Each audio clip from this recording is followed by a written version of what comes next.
Quando qualquer pessoa decide aceitar, decide acolher, decide atender ao desejo do seu coração, do seu pensamento, da sua carne, quando ela decide aceitar aquilo e quer praticar aquilo, nasce o pecado. Como alguém cai em pecado?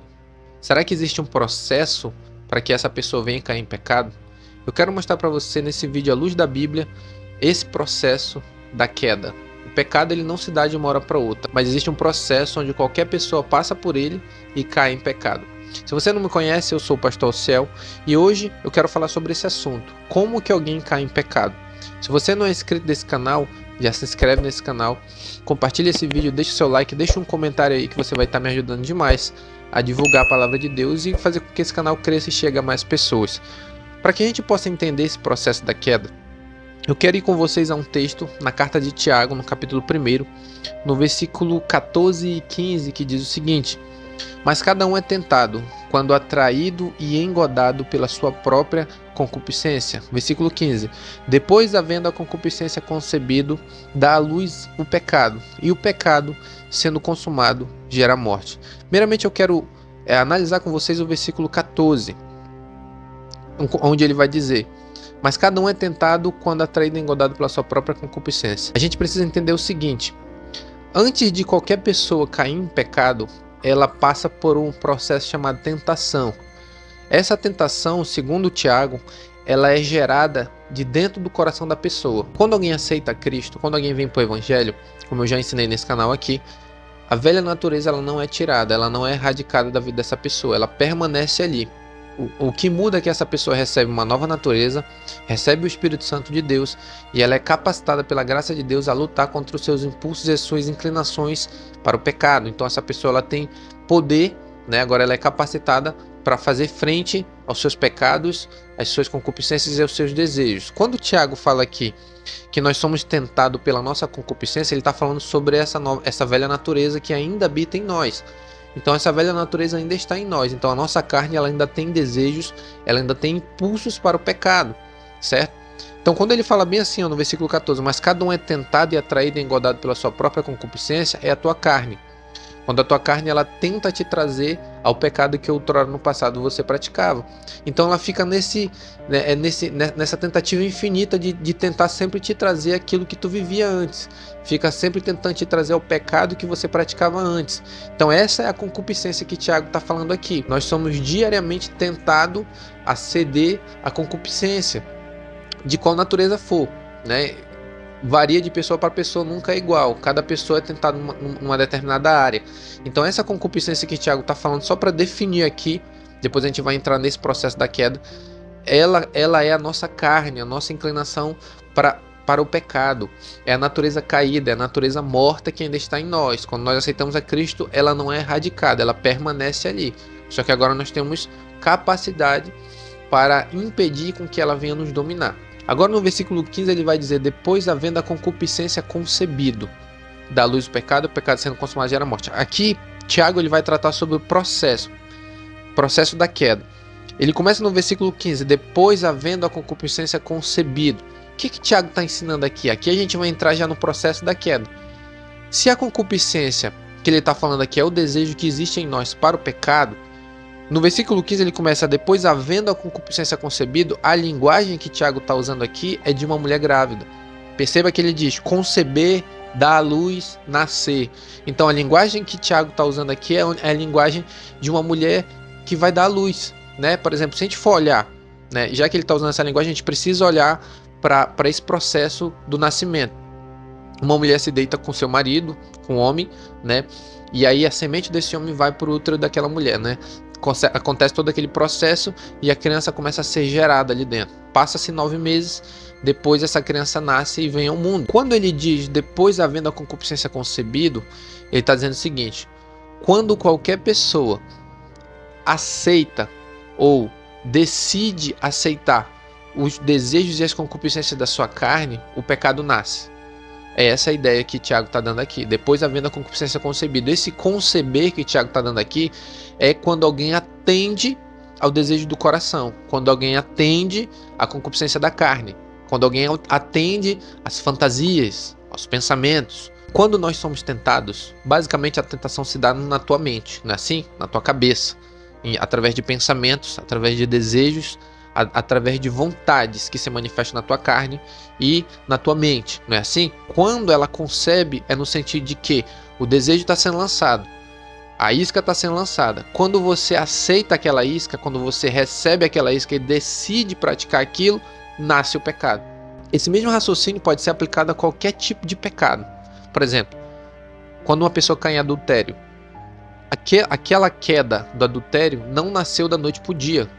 Houve um processo para que aquela pessoa caísse naquilo. Então, a mesma ideia nós vamos aplicar aqui com relação a esse pecado. Por exemplo, a pessoa está ali, é casada, e aí vem aqueles desejos, aquelas vontades, aqueles pensamentos de se relacionar com outra pessoa sexualmente.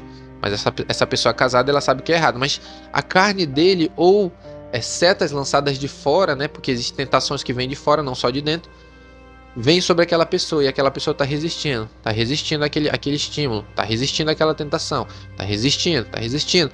Chega um determinado momento que aquela pessoa decide aceitar, atende à concupiscência do coração, atende aquele pensamento. Então, quando ela atende e resolve ceder àquela tentação, nasce o pecado. É assim. Quando o pensamento está vindo, quando a fantasia está vindo, e você não refreia aquilo, você não luta contra aquilo, mas você aceitou, nasceu o pecado. É isso que ele está dizendo. Essa é a primeira parte do versículo. Depois, havendo a concupiscência concebida, ela concebe quando uma pessoa aceita, quando uma pessoa decide praticar, quando uma pessoa decide fazer. Por exemplo, no caso aqui que a gente está usando o exemplo do adultério. Decidiu aceitar, deu à luz ao pecado. É o que ele fala aqui, ó. Depois, havendo a concupiscência concebida, dá à luz o pecado. Aí, posteriormente, a pessoa que vai cair, ou que caiu no pecado de adultério, ela vai se deitar com a pessoa e vai consumar o ato. Quando a pessoa vai se deitar com a outra para consumar o ato do adultério, esse pecado, antes que ele fosse consumado, ele já estava em processo de crescimento dentro dessa pessoa. Essa pessoa estava grávida desse pecado. Então, quando essa pessoa se deita e consuma esse ato, deu à luz o pecado. É o que Tiago está falando aqui no versículo 15. Então, o processo da queda, em resumo, se dá da seguinte maneira. Quando qualquer pessoa decide aceitar, decide acolher, decide atender ao desejo do seu coração, do seu pensamento, da sua carne, quando ela decide aceitar aquilo e quer praticar aquilo, nasce o pecado. Posteriormente, depois que esse pecado nasceu, está sendo gerado, né? Se ela não abortar esse pecado, se ela não mortificar esse pecado ou rejeitar esse pecado e sair desse processo de geração dentro dela, que é a linguagem que o Tiago está usando aqui, vai ser consumado esse ato. E aí vai dar à luz o pecado, no caso, no modo físico. Agora aqui, fisicamente, não mais internamente. Fora, esse pecado vai ser dado à luz.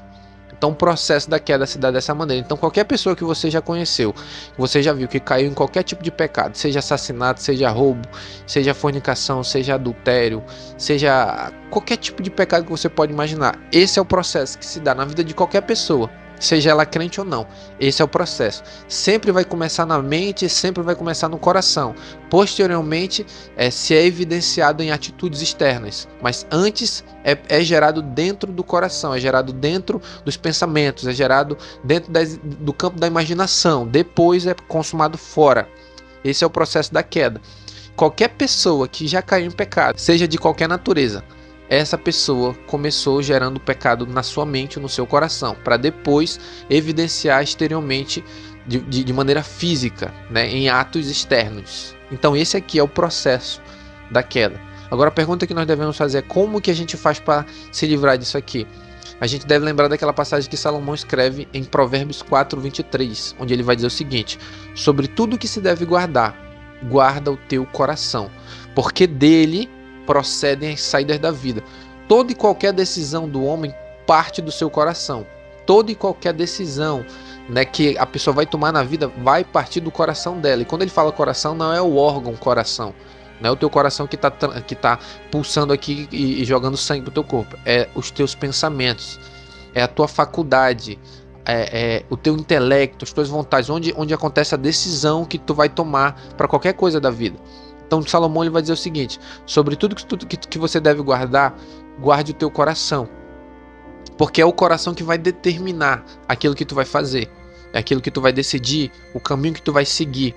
Então, como que nós devemos evitar isso aqui? Guardando o nosso coração, vigiando ele. Quando o Salomão fala sobre guardar coração, ele não está falando que tu vai pegar e botar dentro de uma caixinha e ficar ali. Não, ele está falando que tu tem que vigiar sobre os teus pensamentos. Quando ele fala guardar o coração, ele está falando vigiem os seus pensamentos. Vigiem sobre aquilo que você está pensando, os seus desejos, as suas vontades. Fiquem alerta. Todas as vezes que surgir um pensamento, todas as vezes que surgir um desejo, todas as vezes que surgir uma vontade que não esteja de acordo com a Escritura ou com a vontade de Deus, vigie. E combata aquele pecado, lute contra aquele desejo, lute contra aquelas vontades. Isso é vigiar, porque eu estou em alerta, estou vigiando. Quando eu percebi que um pensamento, que um desejo, que uma vontade brotou, que não é de acordo com a palavra de Deus, eu vou contra aquele pensamento, eu vou contra aquela vontade, eu vou batalhar, eu vou lutar contra aquela vontade, aquele desejo e impedir com que ele venha ser gerado dentro de mim. Muitas pessoas, usando a linguagem de Tiago, está grávido do pecado, aceitou e acalentou o desejo, e por quererem satisfazer, o pecado está sendo gerado ali dentro dessa pessoa, está sendo gerado até o ponto que vai ser consumado no âmbito exterior, mas dentro do coração já está sendo gerado. Mas eu digo para você que está me assistindo, há tempo de abortar, ainda dá tempo de abortar esse pecado, de fugir disso, de deixar de nutrir esses pensamentos, essas vontades, esses desejos dentro da tua cabeça. Antes que tu cometa fora, você tem que abortar dentro, rejeitando esses pensamentos, pedindo perdão a Deus, indo a Ele, confessando seus pecados e o abandonando. Amém? Então esse é o processo da queda. De qualquer pessoa que cai em pecado, o pecado se dá assim. Começa na mente, no coração, posteriormente se evidencia nas atitudes. Toda pessoa que caiu em pecado caiu assim. Houve sempre um processo, há um processo de queda na vida de qualquer pessoa. Então que nós venhamos tomar muito cuidado com isso, vigiar os nossos pensamentos, vigiar os nossos corações, para que nós não venhamos cair nisso. Que muita gente já caiu nisso aqui, não percebeu isso aqui e caiu. Então vigie os seus pensamentos, vigie naquilo que você está pensando, nos seus desejos, nas suas vontades, para que você não venha cair em pecado. Amém? Se você gostou desse vídeo, deixa o seu like, deixa um comentário aí embaixo se você tem alguma dúvida, Compartilha com alguém esse vídeo e que Deus te abençoe nesse dia. Muito obrigado por ter assistido até aqui, em nome de Jesus.